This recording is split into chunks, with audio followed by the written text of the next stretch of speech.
Divorce পেপারে সই করে সেটা ছুঁড়ে মারবে অয়নের মুখের ওপর। কিন্তু তখনই শ্রীমন্তী হাতে ধরে থাকা পেনটা দু টুকরো করে ভেঙে ফেলে। কি পাগলামি করছিস শ্রীমন্তী? এই ছেলেটা যে তোকে ঠকিয়েছে সেটা কি তুই বুঝতে পারছিস না? এই কথা শুনে শ্রীমন্তী প্রচন্ড রাগে ডিভোর্স পেপারটা দু হাতে ধরে এক ঝটকায় ছিঁড়ে ফেলল। তারপর সেটা কুচি কুচি করে ছুঁড়ে মারল সৌর্যর মুখের ওপর। ওর রাগ দেখে সৌর্য এবং দিশা দুজনেরই মুখ শুকিয়ে গেল। কেন এমন পাগলামি করছিস শ্রীমন্তী?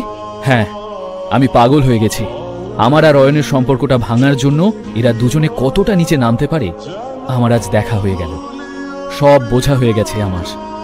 কিন্তু আমি এটা ভেবে অবাক হচ্ছি যে তুমিও এদের কথা বিশ্বাস করলে। তুই কি বলতে চাইছিস শ্রীমন্তী? মনীষ আগরওয়াল আমার কাছে ক্ষমা চাইতে এসেছিল। ওই আমাকে জানালো যে সৌর্য আর দিশা কিভাবে মিথ্যে নাটক করে অয়নকে ক্লাবে ডেকে নিয়ে গিয়েছিল। মনীষ নিজেও এ কাজে ওদের ভালো মতো সাহায্য করেছিল। শ্রীমন্তীর কথাগুলো শুনে সৌর্য আর দিশা দুজনেরই মুখ কালো হয়ে গেল। মনীষ আগরওয়ালটাকে কেউ তোমাকে ভুল খবর দিয়েছে শ্রীমন্তীদি।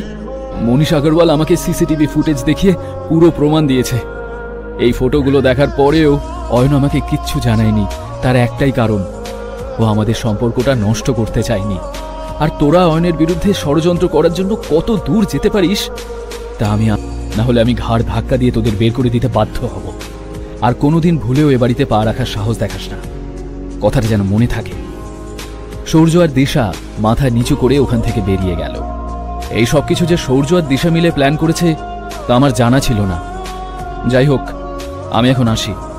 তুমি ব্যাপারটা আমাকে আগেই বলতে পারতে। অন্তত এইটুকু বিশ্বাস আমার তোমার উপর ছিল। শ্রীমন্তীর কথা শুনে অয়নের মনে একটা অন্যরকম ভালো লাগার অনুভূতি হল। যদি নিয়ে নেওয়া হয় তাহলে আর কি থাকবে বাবার কাছে? সৌর্য তো একদম ঠিক কথা বলছে। আঙ্কেল এখন হসপিটালে, সো ওই টিমটা সৌর্যকেই হ্যান্ডওভার করে দেওয়া উচিত।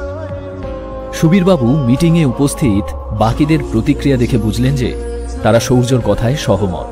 অতএব তিনি সৌর্যর হাতে ওই টিমটা তুলে দিলেন। এতে শ্রীমন্তীর আর কিছু করার ছিল না। ওকে খুবই চিন্তিত দেখাচ্ছিল। এই ডিলটা ক্র্যাক করার দায়িত্ব সৌর্যকে দেওয়ার পরে মিটিং ওভার হয়ে গেল। শ্রীমন্তী বুঝতে পারছিল না যে আচমকা সৌর্যর মনে ওর জন্য এত দয়া কেন জাগল। ঠিক আছে সৌর্য, তুমি যাও, এই ডিলটা শ্রীমন্তী ক্র্যাক করবে।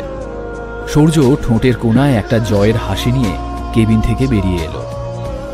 দিশা বাইরে অপেক্ষা করছিল। এবার হবে আসল মজা। আগামীকাল প্রেস কনফারেন্সে মল্লিক ইন্ডাস্ট্রিজের বদনাম হবে, আর তার জন্য দায়ী হবে শ্রীমন্তী। তারপর ওকে সোজা বের করে দেওয়া হবে অফিস থেকে। ওর কথা শুনে দিশার মুখেও হাসি খেলে গেল। পরের দিন সৌর্য আর দিশা দুজনে মিলে শ্রীমন্তীকে নিয়ে আবির্দেব বর্মনের অফিসে গেল। শ্রীমন্তী, ভেতরে তো আমাদের কোনো কাজ নেই, আমরা গাড়িতেই বসে আছি, ওকে? শ্রীমন্তী এক ঝলক সৌর্যকে দেখে নিয়ে অফিসে ঢুকে গেল।